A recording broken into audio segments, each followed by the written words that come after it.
আমি লিস্ট ধরে বলছি। প্রথম দিনে আমরা হাতিশালাতে করেছিলাম, ওখানে 360 জন প্রচার হচ্ছে, কিন্তু ওরা 363 জন হয়েছিল। আমিও ভুল প্রচার করেছিলাম, ব্লাড ব্যাংকে ফোন করে জানতে বললাম 363 জন রক্ত দিয়েছে, যার মধ্যে 104 জন মহিলা ছিল। 15 তারিখে ফুলবাড়িতে জাগলগাছি অঞ্চলে 126 জন রক্ত দিয়েছে, যার মধ্যে 44 জন মহিলা ছিল।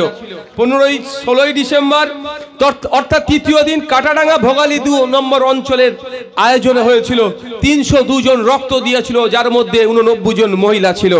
17ই ডিসেম্বর দক্ষিণ গাজীপুর বিলদারি পাড়াতে পোলেরহাট 2 নম্বর অঞ্চলে রক্তদান শিবিরে 421 জন রক্ত দিয়েছিল, যার মধ্যে 112 জন মহিলা ছিল।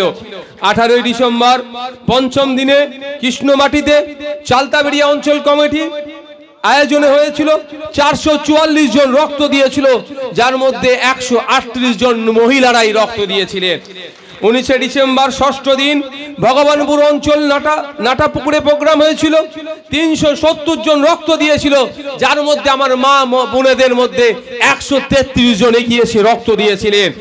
20 ডিসেম্বর রক্তদান উৎসব মহোৎসবের সপ্তম দিন ছিল নলমুড়ি দক্ষিণ পাড়াতে প্রাণগঞ্জ অঞ্চল আয়োজিত, সেখানে 237 জন রক্ত দিয়েছিলেন, যার মধ্যে 93 জন আমার মা বোন ছিলেন।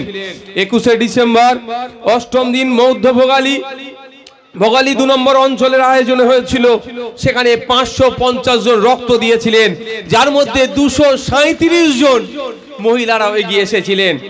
22 ডিসেম্বর রক্তদান মহোৎসবের নবম দিনে নারায়ণপুর অঞ্চলে নারায়ণপুর হাই স্কুলের ওখানে করেছিলাম, সেখানে 222 জন রক্ত দিয়েছেন, যার মধ্যে 74 জন মহিলা ছিলেন। আজকে আমি খবর নিলাম 400-এর অধিক মানুষ রক্ত দিচ্ছে, টার্গেটে আছে ওটা 500 পার করা।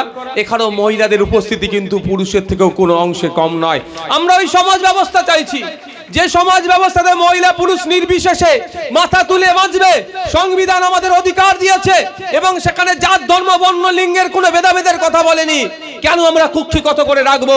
কেন আমরা ডিস্টার্ব করব? মানুষের অধিকার নিয়ে মানুষ বেঁচে থাকুক, এই আহ্বান আমরা করি। এই জায়গায় দাঁড়িয়ে বলছি, এই রেকর্ড তো আইএসএফ তৈরি করতে পেরেছে কাদের জন্য? আপনাদের জন্য।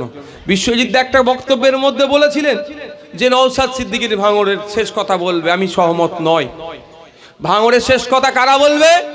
ভাঙড়ের চটে বসে থাকা লোকেরা শেষ কথা বলবে, ভাঙড়ের ভোটাররা শেষ কথা বলবে, ভাঙড়ের রাজারা শেষ কথা বলবে, কোন প্রজারা ভাঙড়ের শেষ কথা বলবে না। ভাঙড়ের রাজা আপনারা। ভোটের সময় আপনাদের দাঁড়ে দাঁড়ে আসি, মামা খালা জ্যাঠা মাসি পিসি ভোট দেন করি। ভোটের পরে আজ 4.5 বছর দেখতে পাওয়া যায় না। কোন সার্টিফিকেটের প্রয়োজন হলে মেম্বার থেকে শুরু করে এমপির বাড়ির দ্বারে গিয়ে জুতো ক্ষয়ে যায়, আর সে যখন ভোটের সময় আসে এমপি আপনার দ্বারে চলে আসে। আপনারা সজাগ হন, সতর্ক হন, সময় আসবে 5 বছর ধরে এমপি পর্যন্ত আপনার দ্বারে দাঁড়িয়ে পরিষেবা দেবে। আপনি একটু সজাগ হন আর সতর্ক হন। 500,000 টাকা দিয়ে ভুলিয়ে দিলে হবে না, 700 সাথী কার্ড দিয়ে ভুলিয়ে দিলে হবে না। আপনাদের বক্তব্য আমাদের বিকাশ স্যার বললেন 700 সাথী কার্ডের প্রয়োজনটা কি আছে? স্বাস্থ্য পরিষেবা দেবে, আমার ফান্ডামেন্টাল রাইটস এর মধ্যে পড়ছে। সংবিধান খুলুন না, 12 থেকে 35 ধারা অবধি দেখুন না। স্বাস্থ্যের দায়িত্ব সরকারকে নিতে হবে। সরকার সুকৌশলে একটা আমাদের মৌলিক অধিকারটাকে তাকে দূরে সরিয়ে দেওয়ার জন্য স্বাস্থ্য সাথী কার্ড করে দিচ্ছে, মানে দায়িত্ব কার থেকে নামিয়ে দিচ্ছে। আমাদের বক্তব্য যে স্বাস্থ্য সাথী কার্ডের থেকে বড় কথা আমাদের জাগলগাছি এই আপনার নলমুড়ি আর জিরেনগাছার হসপিটালগুলোকে উন্নত মানের করুক, এখানে যাতে আমরা স্বাস্থ্য পরিষেবা পেতে পারি তার ব্যবস্থা করা হোক। এটা করছে না, আমাদের আওয়াজ তুলতে হবে। মায়ের হাতে 500 ধরিয়ে দিচ্ছে, মা যখন চিকিৎসা পরিষেবা নিতে যাচ্ছে 10,000 15,000-এর বিল করে দিচ্ছে। মায়ের হাতে 500,000 মাসে দিচ্ছে। মায়ের সন্তানটা যে প্রাইমারি স্কুলে পড়তে যাচ্ছে, প্রথম তো দুর্নীতি করে অল্প কিছু টিচার পাঠিয়েছে, এমন টিচার পাঠিয়েছে খোঁজ নিয়ে দেখুন যুক্ত অক্ষর বানান করতে পারে না।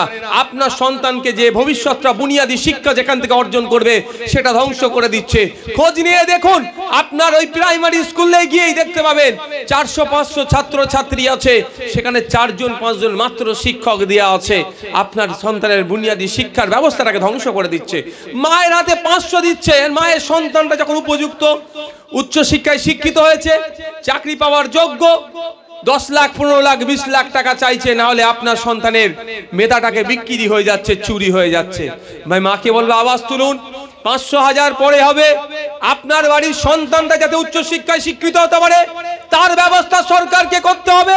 মাকে বলবো আওয়াজ তুলুন, আপনি যে ট্রিটমেন্টটা নিতে যাচ্ছেন বেসরকারিতে যাওয়ার প্রয়োজন নাই, স্বাস্থ্য সাথী কার্ডের প্রয়োজন নয়। আপনি জিরেনগাছা হসপিটাল, নলমুড়ি হসপিটালে যাতে এই পরিষেবাটা পান, আপনাকে ছুটে কলকাতায় যেতে না হয়, তার আওয়াজটা তুলতে হবে। এ কথাই যখন আমরা বলি আমাদেরকে বিভিন্নভাবে দেখে দেয়। যখন আইনের লড়াই করে, যখন অন্যায় সংগঠিত হচ্ছে, যখন লোকাল প্রশাসন, সকলের কথা বলছি না, যে অংশটা বিকিয়ে যাচ্ছে, আমরা যখন বিচার পাচ্ছি না প্রশাসনের কাছ থেকে, যখন কোর্টের দ্বারস্থ হচ্ছি, আমাদের অ্যাডভোকেটদের সম্পর্কে তারা কুমন্তব্য করে অ্যাডভোকেটদেরকে ডিস্টার্ব করছে, যখন সমস্ত বাধা বিপত্তিকে উপেক্ষা করে অ্যাডভোকেটরা সিটডারা খাড়া রেখে সোজা রেখে এই চোরেদেরকে যে চুরি হয়েছে চাকরি এটা প্রমাণে যখন মরি হয়ে উঠছে, যখন কলকাতা হাইকোর্টের মহামান্য বিচারপতিরা তাদের ন্যায়কে, তাদের বিচার ব্যবস্থায় তারা যেখানে আছে সেটাকে আরো শক্তিশালী করার জন্য কোন অপশক্তির কাছে মাথা নত না করে তারা যখন লড়াই দিচ্ছে, তাদেরকে বিভিন্নভাবে তাদেরকে ডিস্টার্ব করছে। বন্ধুগণ, সময় এসেছে এই গণতন্ত্র, এই বিচার ব্যবস্থা, এই আইন ব্যবস্থা তখনই সম্পূর্ণরূপে সুরক্ষিত থাকবে যখন জনগণ জাগ্রত থাকবে। জনগণকে জাগ্রত হতে হবে।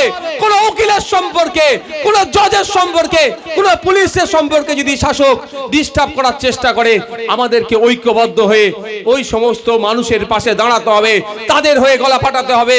একটু ভাবুন, যদি আমরা যেখানে বিচারের শেষ স্থল বলে জানি কোথায় কোর্ট, সেখানকার জজেরাদেরকেও যদি বিচার ব্যবস্থাকে যদি গ্রাস করে নেয়, তাহলে বিচার কোথায় গিয়ে পাবো ভাই? এরা ভয় দেখিয়ে, ধমকে চমকে, লোভ দেখিয়ে ওই বিচার ব্যবস্থাকেও কুলসিত করার চেষ্টা করছে, গ্রাস করার চেষ্টা করছে।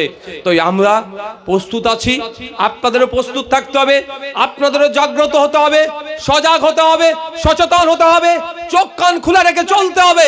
যে কোনো জজ থেকে শুরু করে, কোনো আধিকারিক থেকে শুরু করে যে ন্যায়ের পক্ষে অন্যায়ের বিরুদ্ধে লড়াই করছে, তাদেরকে যদি ডিস্টার্ব করে, আমরা ভারতীয় নাগরিক, পশ্চিম বাংলার নাগরিক, বাংলার অধিবাসী, আমরা ঐক্যবদ্ধ হয়ে যারা ন্যায়ের পক্ষে লড়াই করছে তাদের পাশে আমরা থাকব।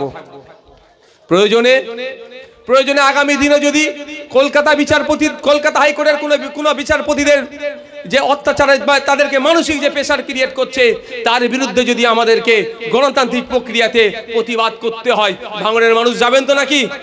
হাত তুলুন তো একটু দেখবো। প্রস্তুত আছেন তো ভাই? আমাদেরকে থাকতে হবে।